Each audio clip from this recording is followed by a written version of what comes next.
While you're winding up your Dussehra celebrations, people in the hill town of Kullu are just gearing up for theirs. Yes, in our country of infinite possibilities, Kullu Dussehra starts on the last day of the traditional Dussehra, that's on Vijay Dashmi, and ends 7 days later. What's more, this Dussehra doesn't have as much to do with the Devi as with the Deva. And today I, Urmi Chandawaz, your Culture Express host, will tell you about this curiously different festival. Let's start where all festivals start, at the myths and legends. The first myth establishes the backdrop of the town. It is about a sage called Rishi Jamadagni. Apparently, he was once returning from the Kailash mountain with a basket containing 18 images of different gods and goddesses. On the way, he was crossing the Chandir Khani Pass when there was a great storm.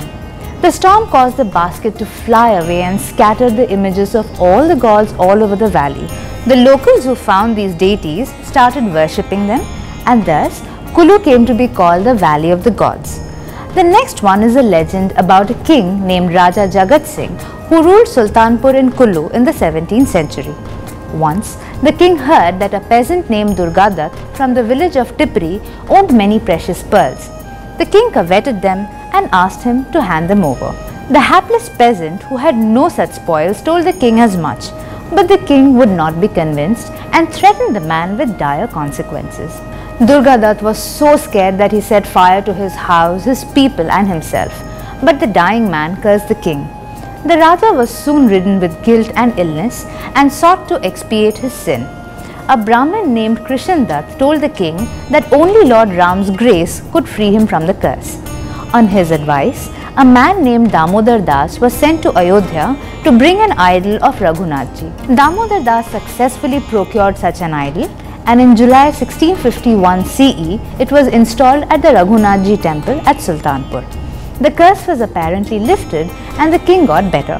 The king then ordered all the clans and their respective gods to accept Ram's overlordship. Since then, each year they assemble at Sultanpur to pay their respects to Raghunath ji during the Kullu Dussehra. This unique festival may also be explained from a socio-cultural perspective. Kullu lies on the trade routes connecting Central Asia and Tibet with the plains, and hence stands at an important commercial crossroad. Since the new temple was dedicated to Ram and the installation happened around Dussehra, it was easy to name the festival so and to gain popularity. And if the festival was planned just after the mainstream dates, the 7-day-long celebrations would ensure that traders had ample time to conduct profitable business. Whatever may be the reason, the fact is that today it is an immensely popular festival and has enjoyed the status of an international festival since 1972.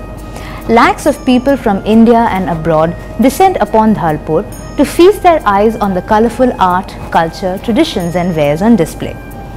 On the first day of the festival, goddess Hidimba of Manali comes to Kullu. She is the patron deity of the royal family of Kullu and is ushered in most respectfully to Dhalpur. Then the idol of Raghunath ji is saddled alongside the goddess in a beautiful chariot. This Rath Yatra or chariot procession is flagged off by Ma Bhekli, a local goddess, from atop a hill. Then devotees pull the chariot with strong ropes and take it forward. Lord Raghunath ji's chariot leads and hundreds of little portable shrines, palanquins and moharas bearing the local gods and goddesses follow. It is quite a sight to behold. In this procession, a visitor may notice the variety of folk deities called Kullu Devathas. A Kullu Devatha is decked with a number of attractive moharas known as the face or the bust in metal or on a wooden frame decorated with silken cloth and decorative ornaments and moving with a large retinue of attendants and followers. It is a unique cultural creation of the Kullu folk. Once the procession reaches its designated spot, it remains there for 6 days. On the 6th day, an assembly of the gods takes place. This is called a mohalla. All the gods bedecked in finery and accompanied by their attendants come to pay homage and respectfully surround Lord Raghunath ji's Rath. On the last day, the Rath is taken to the Bias river's banks where a pile of thorn bushes is set on fire to depict the burning of Lanka. The Rath then comes back to its starting point and Raghunath ji returns to the temple. In the meantime, The Dhalpur grounds are chock-a-block with vendors of all kinds who sell textiles, handicrafts and foods of all manner. The night sees multiple performances at the Kala Kendra for the International Cultural Festival.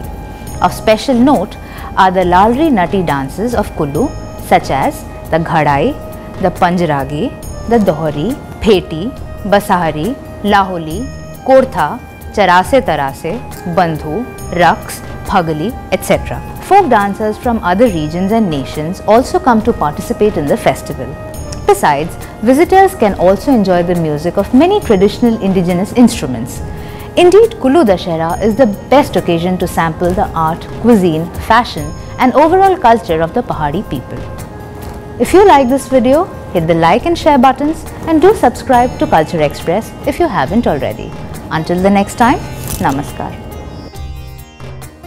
Dikshitar and Shama Shastri. Together,